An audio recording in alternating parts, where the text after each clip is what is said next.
Ny mety ho toetr'andro eny an-dranomasina ny zoma voalohan'ny volana martsa 2024 amin'ny anora maraina hatramin'ny sabotsy 2 martsa 2024 amin'ny anora maraina. Tombarana hitoetra hatrany ny alondrano avy atsimo any amin'ny morontsiraka atsimo andrefana sy atsimo nosy. Ahera araka izany ny ranomasina manodidina ny 3 hatramin'ny 3.5 metatra ny haavon'ny onja anio 7 febroary 2024. Toy izao ny filazana fampitandremana amin'ny haavon'ny alondrano mahazo ny fampitandremana miloko mavo ho an'ny morontsiraka atsimo andrefana Androy ary ny tapany atsimo ny faritra Anosy entanina ny rehetra mba hanaraka ny toromarika omeny manam-pahefana isan'ny tokony. Ho an'ny morontsiraka Atsinanana, tanjom-boba-omby hatrany amin'ny tanjon'ny Angotsy, anorana tandrifin-drahona Mahalana, ho avy Atsinanana na atsimo Atsinanana andrivotra ka ho 7 hatramin'ny 12 kilometatra isan'ora. Adiny mpanonja na anonjam-pendranomasina, haavon'ny onja manodidina ny 1 hatramin'ny 1.5 metatra. Tanjony Angotsy hatrany Mahanoro, anorana tandrifin-drahona mety 2 kotrika indraindray.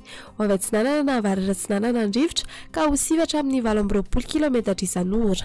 Hatratra 7.30 kilometatra isan'ora rehefa ao natiora-mbaratra. Adiny mpanonja na anonjam-pendranomasina, haavon'ny onja 1 hatramin'ny 1.5 metatra. Mahanoratra ny taolaniaro, andrahoany mety 1 orana tandrifin-drahona vitsy indraindray. Ho avy Atsinanana somary avaratra Atsinanana andrivotra ka ho 7 hatramin'ny 12 kilometatra isan'ora. Anonjam-pendranomasina, haavon'ny onja manodidina ny 2 metatra, isan'ny rano avy atsimo ny morontsiraka ny faritra atsimo Atsinanana. Taolaniaro hatrany amin'ny tanjon'ny Vohimena, ibalikany masoandro. Ho avy Atsinanana andrivotra ka ho 12 hatramin'ny 7.30 kilometatra isan'ora. Hatratra 5.70 kilometatra isan'ora indraindray rehefa malalavitra ny morontsiraka. Aheran'ny ranomasina, haavon'ny onja 2.5 hatramin'ny 3 metatra, isan'ny rano avy atsimo. Ho an'ny morontsiraka andrefana, tanjony Vohimena hatrany amin'ny tanjon'ny Ankabo, andrahoana amin'ny tsitokotoko mety 1 orana tandrifin-drahona ny alina ny avaratra Toliara. Ho avy atsimo Atsinanana andrivotra ka ho 12 hatramin'ny 5.70 kilometatra isan'ora. Iena Mendalana ho 7 hatramin'ny 12 kilometatra isan'ora ny avaratra Toliara. Anonjam-pena aheran'ny ranomasina, haavon'ny onja 2 hatramin'ny 2.5 metatra, isan'ny rano avy atsimo. Tanjony Ankabo hatrany amin'ny tanjon'ny Vilanandro, anorana tandrifin-drahona vitsy. Ho avy avaratra amin'ny ankapobeny rivotra ka ho 7 hatramin'ny 12 kilometatra isan'ora. Adiny mpanonja na anonjam-pendranomasina, haavon'ny onja 1 hatramin'ny 2 metatra.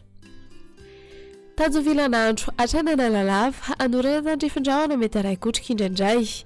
Ho avy avaratra na avaratra andrefana andrivotra ka ho 7 hatramin'ny 12 kilometatra isan'ora. Adiny mpanonja ranomasina, haavon'ny onja manodidina ny 8.5 hatramin'ny 1 metatra. Analalava hatrany amin'ny tanjon'ny Boba-omby, anorana tandrifin-drahona mety 2 kotrika indraindray. Ho avy avaratra andrefana na andrefana andrivotra ka ho 7 hatramin'ny 12 kilometatra isan'ora. Adiny mpanonja na anonjam-pendranomasina, haavon'ny onja 8.5 hatramin'ny 1 metatra, hatratra 2.5 hatramin'ny 2 metatra ao anatiora-mbaratra. Fampitandremana momba ny alondrano. Ho an'ny fampitandremana miloko maitso, 2 hatramin'ny 5 andro mialohan'ny hatongavan'ny alondrano vaventy. Mbola milamina ny ranomasina fa kosa samy mailo. Aza mandrika lavitra mihoatra ny 2 andro intsony. Fantary ny fotoana isehoan'ny alondrano ka dio arak'izay ny fahafahana miverina an-tanety. Ho an'ny fampitandremana miloko mavo, 1 hatramin'ny 2 andro mialohan'ny hatongavan'ny alondrano vaventy. Aza mandrika lavitra na mihoatra ny 12 ora na amin'ny alina intsony. Akara amin'ny toerana azo antoka ny lakana sy sambo ary ny baka. Miala amin'ny morontsiraka ny mpanjony sy ny mpitsangatsangana. Ho an'ny fampitandremana miloko mena, efa voakasika ny alondrano na ho voakasika ao anatin'ny 12 ora manaraka ny morontsiraka. Aza miandrika intsony, ajanony ny fifamoivoizana an-dranomasina. Aza milomano intsony. Mialo lavitra ny morontsiraka sy ny tora-pasika. Mandritra izany fotoana rehetra izany, eno tsy tapaka ny vaovao mahakasika ny toetry ny andro. Izarao vaovao ny toetry ny andro manodidina anao, ary ao ny toromarika omeny tompona andraikitra eny an-toerana.